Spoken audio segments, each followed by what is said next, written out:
Hi guys! In today's video, I'm showing you how to get 4K video quality in Capcut. The process is simple and easy.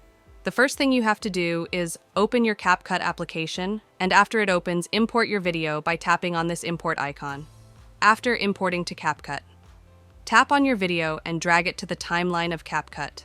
As you can see, I have already did all these things. The next thing you have to do is edit your video by applying some effects, transitions, and filters of Capcut. After applying all these, your video will look more professional, and once you think your video is ready for export, then tap on this option Export, which is on the right top and in the export menu. The first thing is, write the title for your video, like I am writing.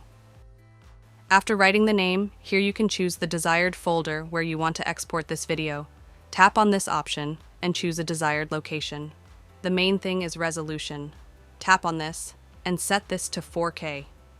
Once you set this to 4K after exporting your video, the resolution of the video will be in 4K. You don't have to change the bitrate because it's set to the recommended and I think is the best. Leave this option and make sure the format will be in MP4, not in MOV. After it, you can also change the frame rate by tapping on it. But remember, one thing, higher frame rate will increases the size of your video. And you can see the estimated size is 32 MP, but if I tap on the 60, and you can see the size of my video is almost double. Now the last option is export. Tap on this option export, then your video will be exported in 4K. So it was the primary way by which you can get 4K quality videos in Capcut.